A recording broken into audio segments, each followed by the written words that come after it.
Ex-homeless Redditors. What was the scariest thing that you ever saw in the streets? Story 1.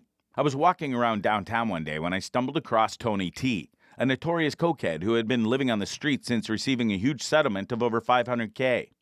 He was like something out of a movie, like Tucko from Breaking Bad, generous with his drugs but dangerously unpredictable. On that particular day, I witnessed him violently attacking a man for dropping a tiny crack rock in the dirt, a rock worth no more than $20.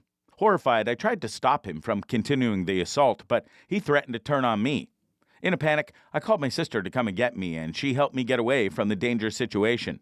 That was 30 years ago, and I haven't seen Tony T since. Story 2.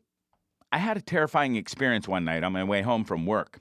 I was stalked by a gang and, despite the odds, managed to escape without being mugged or worse. But the night wasn't over yet. As I lay sleeping in an abandoned basement, I awoke to the sight of a man looming over me with a large knife in his hand. He asked if I was Russian, to which I replied no. To my relief, he said he was looking for a different girl and then gave me $20 before leaving. If anyone thinks it's okay to send menacing and harassing messages to women, let it be known that I wish for their masculinity to be eternally impotent. Story 3. The other night I had a dream that I heard the same screams, but this time I was brave enough to go down and help. I was shocked out of my sleep one night by the sound of a woman's screams echoing through the empty halls of the old Victorian warehouse I was staying in. I was only 16, a junkie, and 120 pounds, so I was in no position to do anything heroic. But I crept down the steps to see what was happening. By the time I got there, the place was empty and the noise had stopped, so I went back upstairs. The next day I found out that a body had been discovered in the wasteland outside. It turns out that the woman had been a prostitute and her client had stabbed her after a struggle. She must have made a run for it before he could catch her and finish the job. I often wonder if I had been brave enough to try and help, or if I would have just ended up getting stabbed too. The other night, I had a dream that I heard the same screams again, but this time... Story 4. For 7 years, I was a heroin addict, and my life only truly took a nosedive when I began to use and sell methamphetamine, taking it regularly. In a scant 8 months of daily use, meth destroyed me.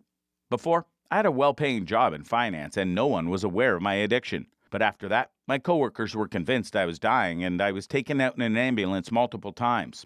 I was close to losing my job, but I managed to quit meth before that could happen. It was no joke. The people I associated with were a rough crowd and they would often joke about how you can never trust a meth or crackhead. Story 5.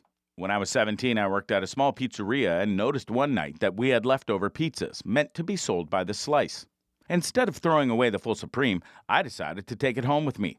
On my drive home, it was raining and I noticed a homeless person huddled under an overpass. I thought it would be a great gesture to give them the pizza, so I drove back around and explained that I had worked at the place and wanted to give them the full pizza. However, they refused to accept it and said they thought I'd probably baked cockroaches into it or something. This made me feel incredibly dejected and it actually dampened my desire to give for years. But hearing your stories about people being given tainted food gave me an understanding of why this person was so suspicious of me. Story 6. After a couple of weeks of being homeless, I'd become acquainted with a couple. Although they had a drinking issue, they were nice enough. One night as I lay sleeping, I heard a commotion, yet I couldn't make out what was happening. Then my buddy suddenly sat on my sleeping bag with blood pumping from his neck. When I asked him what had happened, he said he was sure his missus had cut his throat with a Stanley blade. He was too drunk to realize the gravity of his injury and asked me not to call an ambulance. Nonetheless, I called the police and an ambulance arrived. A few days later, I saw him again, still homeless but with a deep scar across his neck. He was lucky to be alive, according to the nurse, as he'd only been a few millimeters away from death that night. Story 7. The years I spent as a homeless junkie and then cleaning up, working at a homeless shelter and on the street were full of tales that would send chills down anyone's spine. Tales that would make them think twice about the dark side of life. One time I saw a man attempt to murder his girlfriend with a machete. His swing was so close I thought for sure I was about to witness a murder. Then there was a time I saw a girl beaten to a pulp after being raped, desperately asking for help. It seemed like every week there was another person getting stabbed or overdosing, and one time a huge man had a heart attack and died right in front of me while the paramedics frantically tried to revive him. It was a tough period of my life, and the stories I have from that time are so wild. It's hard to believe they're true. Story 8. After a night at a shelter, I found myself in a park dreading the thought of the other homeless who had been known to rob and even knife people. I decided to make my way out, taking the alleyways to avoid any attention. That's when I heard a loud commotion and my curiosity got the better of me. What I found was an unhinged-looking man, naked from the waist down, thrusting on top of an unconscious woman who was covered in blood. His eyes were wild with rage and insanity, and I was so scared that I ran away and called 911 from the nearest payphone. I never found out what became of them, and I felt guilty ever since for not doing anything to help. Story 9. I was homeless in Seattle for many years and had the misfortune of witnessing some of the most horrendous events.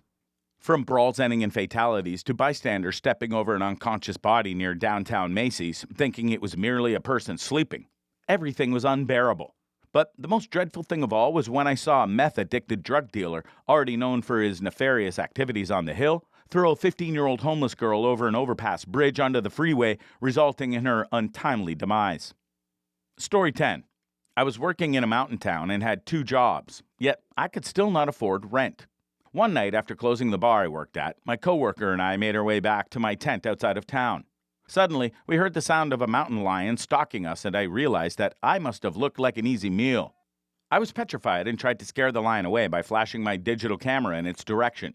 Lucky for me, it worked, and we made it to my tent safely. On another night, after closing the bar, I stumbled back to my tent. I was exhausted and smelled like a gyro after a long double shift at Pita's in Paradise. Suddenly, I heard a loud crunching noise outside my tent. I was startled to find a black bear sniffing me out. I was paralyzed with fear, and in a moment of panic, I instinctively slapped the bear's nose. The bear was caught off guard and ran away, allowing me to escape unscathed. Shortly after this incident, I was able to move into an apartment with some friends. Story 11. I was filled with spine-chilling terror when I discovered a seemingly peaceful and private spot in the woods. In the middle of the night, however, I was woken up by the most guttural yowl. It was a pack of feral cats that had been lured to the property of a 50-year-old Rain Man with cans of wet food. As we stared each other down, their eyes glowed eerily in the darkness. Story 12. I was in my early 20s and not exactly making the smartest decisions. For several weeks, I was completely broke and resorted to sleeping in my car. Every night I parked in a quiet cul-de-sac where I believed no one else was around and left in the morning. I was working hard, so I would sleep pretty soundly. One night, though, I woke up feeling uneasy. Glancing up, I noticed a warm, softly lit window above me, almost like a grandmother's bedside lamp. Immediately, I was on edge and scrambled to find my keys. I had to get out of there. I noticed a silhouette not far away, a man just standing there and watching me. He didn't make a move or say anything, he just watched. I bolted to safety, and the thing that really freaked me out wasn't the possibility of being assaulted or robbed, but the realization that he could have been watching me every other night, and I was too tired to notice. Story 13. On that fateful night, I was abducted by a man who had picked me up for a trick. He refused to let me go, tying me down and assaulting me. Despite my attempts to escape, I was helpless, until eventually he passed out and I managed to run away, scared and unharmed, but exhausted after a 2-hour journey back to my boyfriend. Upon my return, I was met with an even crueler fate. He took a broken crack pipe and cut me with it as punishment for not bringing home any money. Someone passing by saw the blood and called the police. When I relayed the story of the man who had kidnapped me, the police responded with disbelief that I had been raped without him paying for it. This wasn't the first time I had experienced the police's disregard for well-being of the homeless. A few hours prior, I had been beaten by another girl. But when the police were called, they dismissed me as just a prostitute, not worth their time.